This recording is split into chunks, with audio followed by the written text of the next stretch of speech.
Bonjour tout le monde et bienvenue dans un fin de film. On va faire aujourd'hui le retour avec Marceau de Morbius Salut. qu'on a vu récemment. Salut Marceau, ça va? Ça va et toi? Oui, ça va, ça va. On a quelques éléments à vous dire par rapport à ce film-là. Donc vas-y, je te laisse un peu faire le résumé pour ceux qui ne l'ont pas encore vu.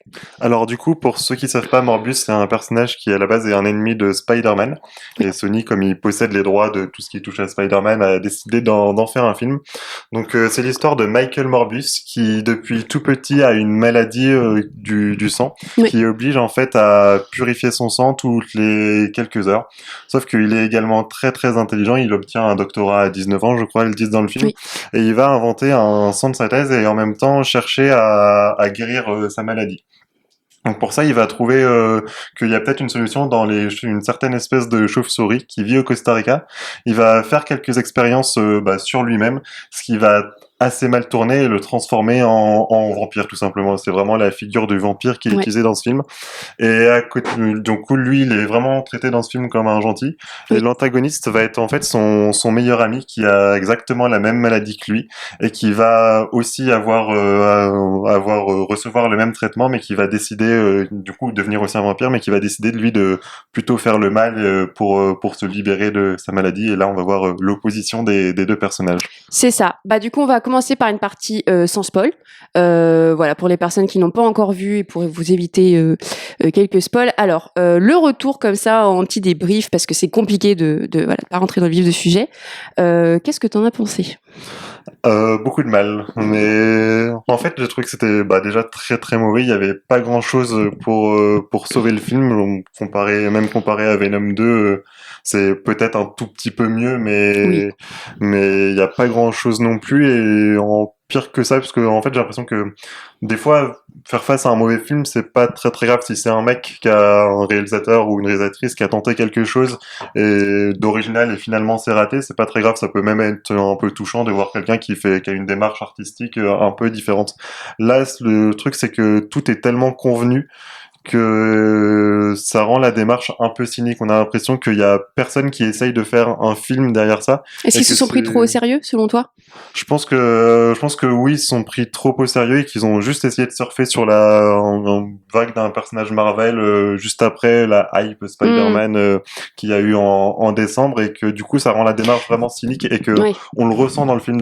Faut pas se leurrer, tous les studios font des films de super-héros pour l'argent. Évidemment, le cinéma est une industrie, mais des fois on peut arriver à des bons résultats quand Bien même. sûr. Et là, par contre, ça se ressent qu'ils ont fait vraiment une démarche très très cynique, et c'est assez dérangeant. Au-delà du fait que ce soit un mauvais film, c'est vraiment ça, moi, qui m'a vraiment dérangé. En plus, il faut savoir que dans la communication générale de ce film, alors un film qui a été repoussé avec le Covid, etc., c'est marqué la nouvelle légende de Marvel. Donc je trouve que c'est assez imposant et assez ambitieux de mettre ce terme-là, surtout sur un vilain.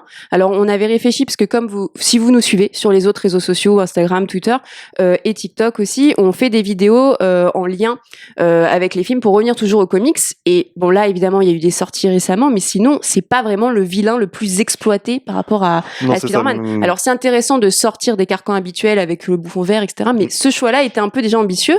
Le choix de l'acteur aussi, même si Jared Leto, on pense ce qu'on veut, moi je trouve que c'est quand même un bon acteur sur certains films. Il a déjà fait ses preuves sur d'autres films. Exactement, on est des films un peu plus d'auteur. Bon, on sait qu'il y a eu un peu ce désastre avec Suicide Squad. Alors, est-ce qu'il a voulu aussi lui-même se remettre dans une industrie de super-héros / vilains après le désastre du Joker? D'ailleurs, il joue 2 vilains.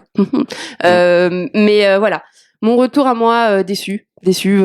Alors, je sais pas si je suis aussi fâchée que toi, parce que j'ai tellement eu une daube avec Venom que j'y ai vu des points positifs avec Morbius. Alors je sais que comparer c'est pas toujours bien, mais là t'es un peu obligé, vu que c'est maintenant le Sony Spider-Man Universe. C'est ça. Sans Spider-Man. Sans Spider-Man. Voilà, il fallait faire SSU. Oui, c'est ça. Et voilà, il y a eu quelques éléments où je me suis dit bon, il y a un petit effort, on en reparlera dans la partie avec spoil, mais beaucoup moins d'humour fatigant, humour lourd, qui est en vrai pas vraiment de l'humour, un peu plus un univers sombre quand même, certaines scènes d'action qui sont plutôt pas mal, même s'il y a vraiment un gros souci en ce moment avec les scènes d'action dans les films super-héroïques, et quelques jeux d'acteurs qui sont bons, mais globalement en fait c'est une origin story très très classique.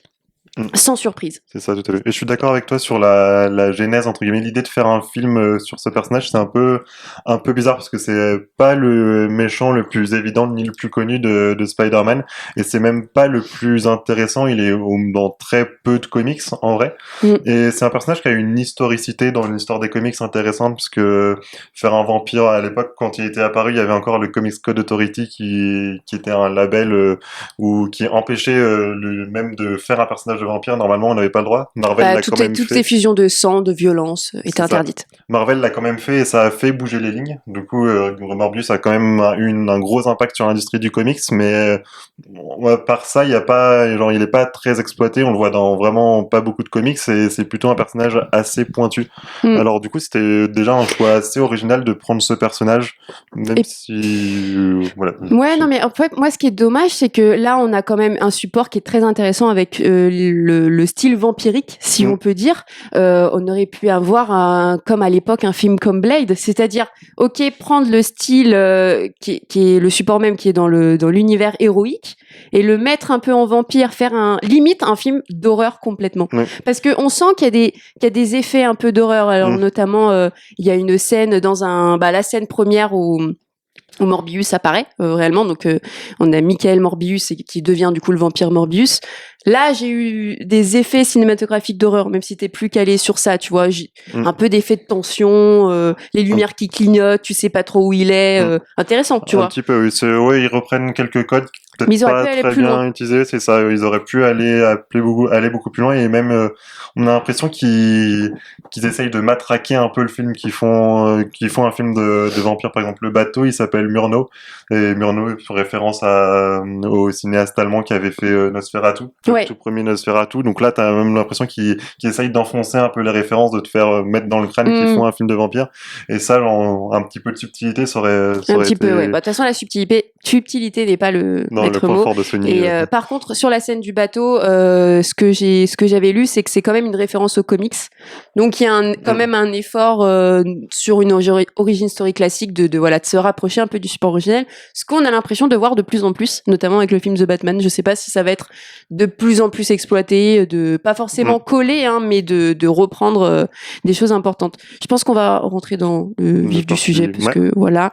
Donc hop, clap de fin. Et pour les personnes qui l'ont vu, on va rentrer dans la partie avec spoil.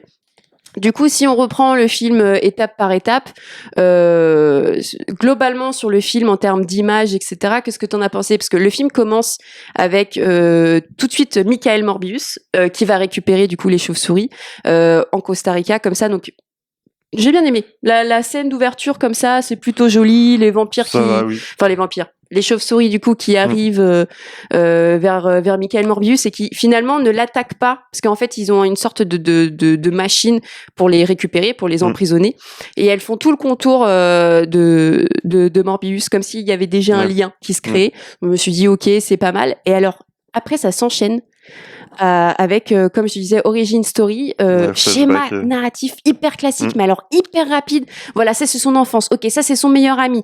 Donc tout de suite, le meilleur ami, tu comprends qu'il va y avoir un truc. Bien sûr. C'est trop rapide. Et alors, je sais pas, mais moi je trouve que la caméra, elle arrêtait pas de bouger. J'avais envie de vomir. Et pourtant, j'avais bien mangé avant. Et d'ailleurs, le tout début du film, c'est monté un peu bizarrement parce que, du coup, on a cette toute première scène où Morbius est adulte, il va au Costa Rica, etc. Flashback de son enfance. Et après, on revient sur... je comprends pas pourquoi ils ont pas juste mis la première scène, c'est son enfance. Et après, on enchaîne sur lui adulte, parce qu'il y a un schéma narratif plus classique, mais qui marche. Là, c'est un peu confus, je trouve. On sait pas trop qu'est-ce qu'on essaye de nous dire avec ce montage. C'est un peu confus. Totalement d'accord. On a du mal à comprendre. Et puis, on sent qu'il y a un lien très fort entre, du coup, Michael Morbius et Milo. Donc, ces deux enfants malades qui se retrouvent dans cet hôpital pour enfants malades. Voilà, ils sont tous les deux martyrisés par les autres, évidemment, parce qu'ils portent des béquilles. Mais j'arrive pas à m'attacher, c'est trop rapide. Oui. Je comprends pas le lien. Donc quand on les revoit plus grands, que du coup, alors c'est fait important, Milo est un enfant très riche. Enfin, du coup, étant adulte, il a je pense, une grosse fortune et qui aide souvent Michael Morbius pour ses expériences. Il finance toutes ses recherches. C'est ça. Il se revoit et là, même entre les acteurs, je trouve que ça fonctionne pas. Je pense qu'ils se sont pas assez vus avant. Que quand il y a un moment donné, ils marchent tous les deux, ils sortent tous les deux pour que Morbius lui dit je veux faire l'expérience. Il y a du vide, quoi. En plus, c'est décevant. Jared Leto, même si ça fait longtemps qu'on l'a pas vu dans un rôle marquant, on l'a quand même prouvé qu'il était un bon acteur. Matt Smith, c'est un acteur assez incroyable. Vous regardez Doctor Who. Et du coup, c'est étonnant parce que, mais après. Enfin, étonnant oui et non, parce que c'est quand même un film de commande. Du coup, souvent dans les films de commande, ils sont très bloqués. Oui, c'est ça, exactement. Ouais. Même celui qui joue le mentor, donc Nichols, il s'appelle, qui est joué par Jared Harris, qui jouait Moriarty dans les Sherlock Holmes de Guy Ritchie, et là, a pas d'espace de jeu, quoi. On sent qu'il, comme Matt Smith, il dégage quelque chose à l'écran, et on sent qu'il a du charisme, pas, mais il peut pas non plus jouer comme on sent qu'il voudrait jouer. Ouais, je suis tout à fait d'accord avec toi. Moi, j'ai du coup deux points forts du film. Ce serait du coup, comme je disais, qu'il y avait pas beaucoup d'humour, mais on y reviendra, et la prestation de Matt Smith. Alors moi, je suis une grande fan comme toi, et je trouve qu'il y a certains moments où il dégage quelque chose, et limite c'est lui qui porte le film, parce que Jared fait le job, mais c'est un rôle très classique. Et puis quand il s'énerve ou quand il devient méchant, de toute façon il y a la CGI sur sa tête, et donc tu vois plus l'acteur, hein, tu vois, il reste que le comment dire, l'empreinte physique. Alors que il y a une scène moi qui m'a marqué où Milo du coup se révolte face à son mentor Nichols, et voilà, là on sent le jeu anglais, toute la présence, etc. Mais très étriqué. Quand tu parles d'espace d'acteurs, bah c'est le cas pour tout le monde. Les policiers qui ont l'air très intéressants. Mais alors, ils sont perdus dans leur enquête. Ils se font balader dans tous les coins de la ville. Et même l'écriture de leurs personnages, c'est un peu n'importe quoi. Genre, ils posent deux questions, après ils font, on va vous rappeler, laisse une carte, on va vous rappeler. Et, non, c'est pas comme ça que, Et puis, excuse-moi, mais ils ont pas l'air choqués qu'il y a des vampires qui se baladent dans la vie, genre, normal. Et l'autre qui est là, alors voilà, peut-être la seule petite touche humoristique, mais ça va, mais un des deux flics qui sort, ah oui, non, mais c'est des vampires suceurs de sang, enfin, c'est, voilà, très classique. Et autre personnage, parce qu'en vrai, il y a pas beaucoup de persos. On est sur un film avec deux flics, Morbius, Milo, et du coup, l'amie infirmière Martine. Martine, qui déjà le prénom ça va pas, mais bon ça on n'a pas le choix. Non, la place de la femme là, c'est vraiment compliqué. Catastrophique. Ce soit une femme ou un homme, hein, ça aurait pu être un autre meilleur ami infirmier travaillant avec Morbius, mais là elle n'a aucun rôle à part soudainement être sa petite amie, alors que pareil, relation amoureuse qui vient de nulle part. Nulle part. Totalement. Ça aurait pu, moi j'aurais préféré qu'il soit juste simple collègue. Voilà, première scène de Morbius, elle peut se choper un coup à la tête, la moitié du temps à l'hôpital, et puis après elle l'aide. Elle non plus, elle a pas l'air effrayée que ce soit un vampire. Tout va bien. Oui, tout à fait. À mon avis, voilà. Bon après, ok. Est-ce qu'on est dans l'univers de Spider-Man? Ils ont été habitués à voir pire. Peut-être.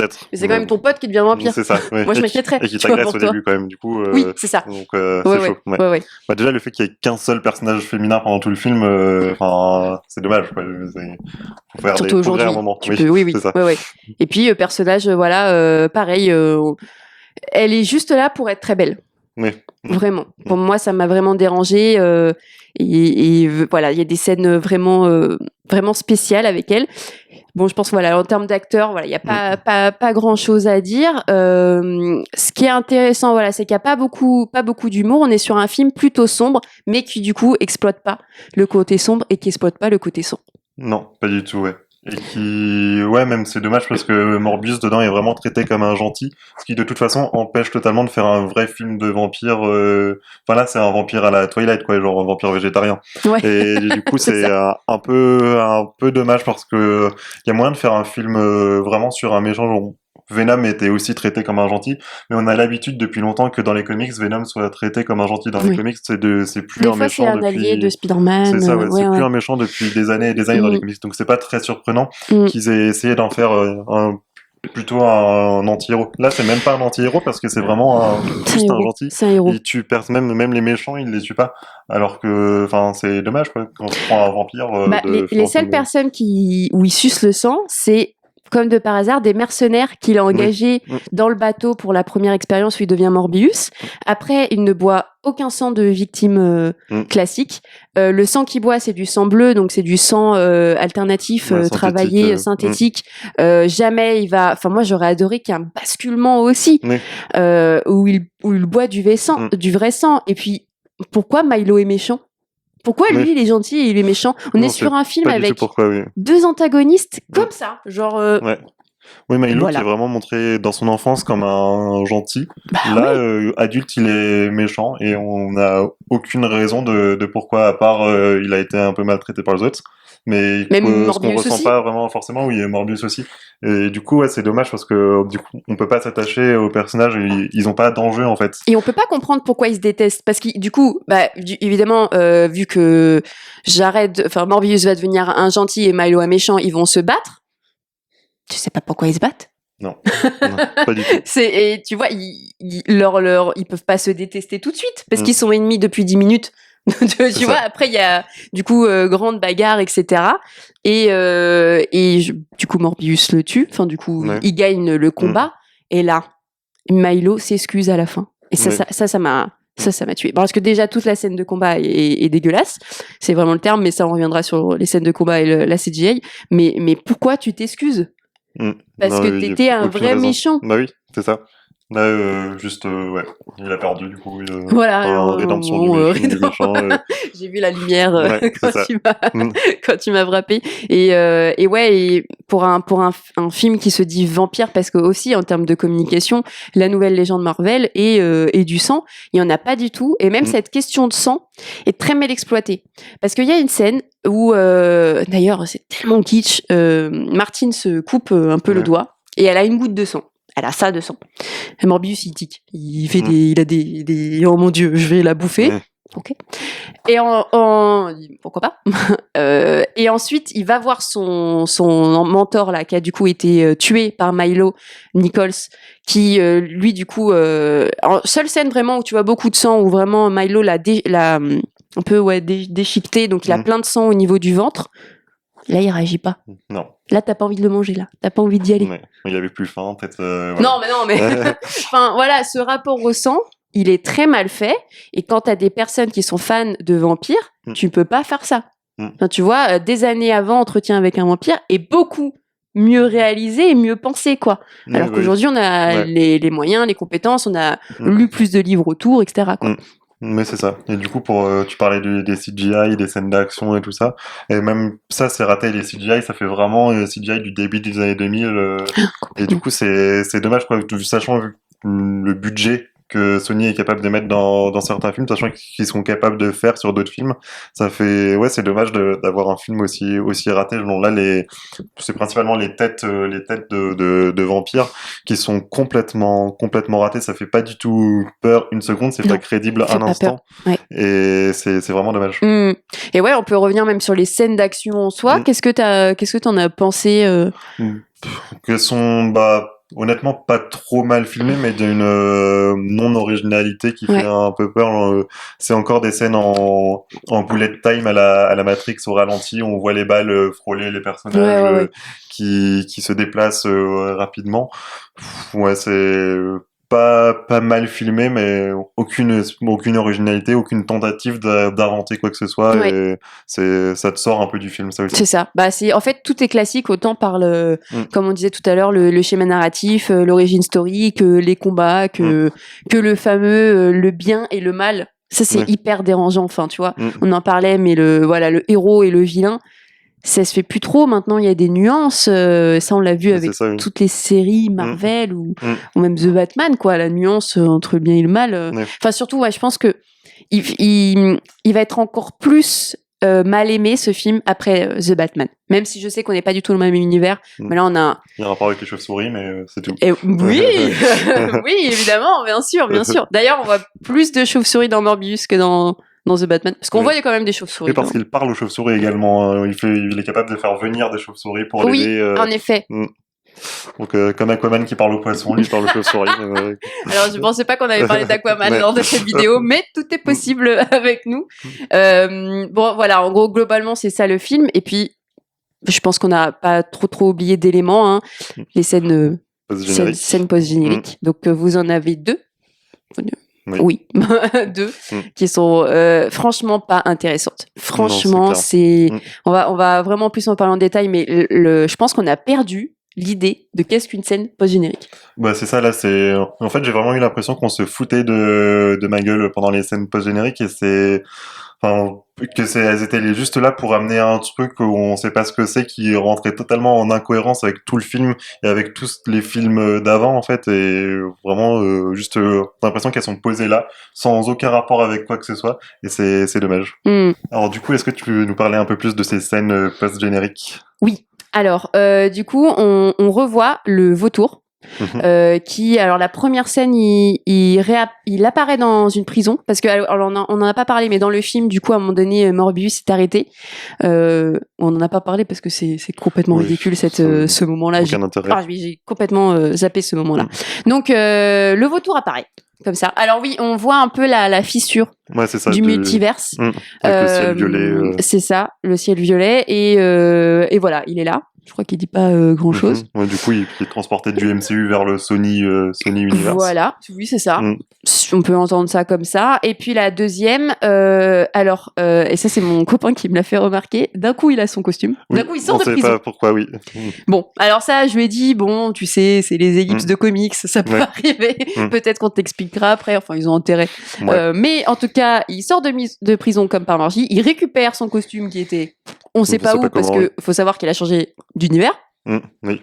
Et que son costume, à la base, il l'avait créé avec la technologie des aliens de Avengers 1. Du coup, je sais pas comment il a fait pour retrouver cette technologie. Très bonne remarque, voilà. Et il retrouve Morbius. Qu'est-ce qu'il faisait, Morbius? Il conduisait. Je sais pas, il conduisait, il allait on sait pas où. Voilà, il y a vraiment rien qui va. Et donc, il se retrouve, voilà, en pleine nuit, et là, le vautour, donc très heureuse de revoir Michael Keaton, évidemment, on l'adore, hein, Michael Keaton, lui parle de Spider-Man. Morbius ne tique pas. Et il lui dit, viens, t'es fâché. Viens, on va voir Spider-Man, on va faire l'ennemi contre Spider-Man. Voilà, je sais pas comment faire parler de plus de... Et Morbius dit, ok. Alors que, trop bien, normalement, c'est un gentil. Pendant tout le film, Morbius est gentil. Il connaît absolument pas Spider-Man, parce qu'il n'a jamais été évoqué pendant le film. Et là, il fait, d'accord, on va taper Spider-Man. Bah, ouais, okay, allons-y. C'est assez terrible. Il se passe ça. Tu sais pas de quel Spider-Man on parle. Alors, ce qu'il faut savoir aussi, c'est que pour les personnes qui se disaient, je sais que notamment j'avais un ami qui me disait, il y a plein de références dans les bandes annonces à Spider-Man, un graffiti, la tour Oscorp, Norman Oscorp. Non, elles y sont pas dans le film. Les scènes ont été coupées. Alors, je sais pas pourquoi ils ont fait ça, mais alors moi je trouve très grave de mentir sur une bande-annonce. Clairement. C'est-à-dire que tu peux mentir sur une bande-annonce, ça arrive souvent. C'est-à-dire que ta bande-annonce, des fois, c'est le meilleur du film. Mais là, tu montres des scènes dans une bande-annonce qui ne sont pas dans le film. C'est très grave. C'est vraiment très grave. C'est mensonger. C'est mensonger, et puis t'as des personnes qui vont clairement, des fois, aller voir le film pour ces scènes-là. Tu vois ? Clairement, oui. Donc, déjà, là, j'ai pas du tout compris. Et en fait, c'est Sony Universe du coup devient illégitime et devient beaucoup moins sérieux et se met une balle dans le pied, je trouve, pour la suite de ces films. Clairement.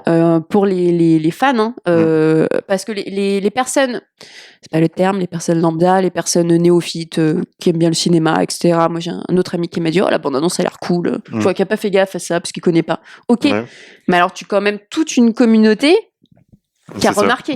Oui. Qui était très très grave. Et du coup, déjà, comment Morbius peut connaître Spider-Man alors qu'il n'existe pas dans cet univers, en tout cas pas à notre connaissance. Et tu sens vraiment que ces scènes, du coup, elles sont Là, juste pour t'introduire à un film Sinister Six qui verra s'allier les ennemis normaux de Spider-Man. Mais comme là, de toute façon, c'est pas des ennemis de Spider-Man pour l'instant. Très bizarre. Ça rentre totalement en contradiction avec tout le film. Et ouais, on sait pas comment ils vont amener Venom là-dedans. Est-ce que Venom va lui aussi devenir un méchant de Spider-Man après avoir fait un petit aller-retour incognito dans le MCU. Parce que là, la dernière fois qu'on a vu Venom, il est où? Il est dans quel univers? Est-ce qu'il connaît Spider-Man? Je sais même plus. Il est revenu dans son univers de base parce que à la fin du Venom 2, du coup, il est transporté dans la MCU. C'est ça, à la fin de Spider-Man 3, il est retransporté dans son univers de base, alors que il s'est rien passé entre temps. C'est ça. Et du coup, on sait pas trop qu'est-ce qui va se passer, quoi. Mais, les Sinister Six, c'est y a qui, du coup? Alors, c'est un groupe qui a pas des titulaires et des remplaçants, quoi, mais normalement, on retrouve le vautour très souvent, on retrouve comment il s'appelle j'ai perdu son nom. Celui qui est interprété par Jake Gyllenhaal. Magneto. Mysterio. Magneto, c'est pas du tout le même univers. On retrouve des fois l'homme sable, on peut retrouver le bouffon vert, le rhino, Scorpion, les ennemis un peu urbains de Spider-Man. Venom, vraiment assez rarement. Venom fait plutôt cavalier seul. Et pour un peu expliquer aux gens, voilà, c'est un groupe de méchants qui vont du coup s'allier contre Spider-Man. C'est un sur ça qui tend. Il y a beaucoup, moi, c'est pas la première fois que j'entends ça, de rumeurs sur ça, mais très très mal amené. Très mal amené. Et en fait, je trouve ça dommage parce qu'ils travaillent pas du tout de concert avec Marvel. Parce que même si on peut décrier les films Marvel, etc., en question de teasing, ils sont très très forts. Kevin Feige, j'aurais pu quand même dire bon, attendez, je vous donne des petits conseils parce que bon, vous prenez quand même des personnages qui sont liés à mon personnage qu'on revoit dans mes films, donc autant qu'on travaille bien ensemble, tu vois. Et là, c'est un peu compliqué. Du coup, on a un peu abandonné tout espoir de ce Sony Universe. Il reste plus qu'à attendre le deuxième film d'animation Spider-Man, la suite de Into the Spider-Verse. Ah oui, ça va être bien. Qui va être normalement très très bien. C'est pour quand ça? C'est pour cet été? La partie 1 est pour 2022, je crois, et il y aura une partie 2 un peu plus tard, il me semble. Okay. Donc il reste plus que ça comme espoir, je pense, pour sauver un peu Spider-Man des longs métrages. Ouais, bon bah vous l'avez compris, on n'a pas franchement aimé le film. Je pense que nous, on vous conseille toujours d'aller au cinéma, de faire votre propre avis, parce que ça peut plaire. Hein, voilà, c'est pas horrible non plus. Hein. Moi, j'ai trouvé beaucoup plus digeste qu'un Venom, quand même. Mais c'est pas encore ça.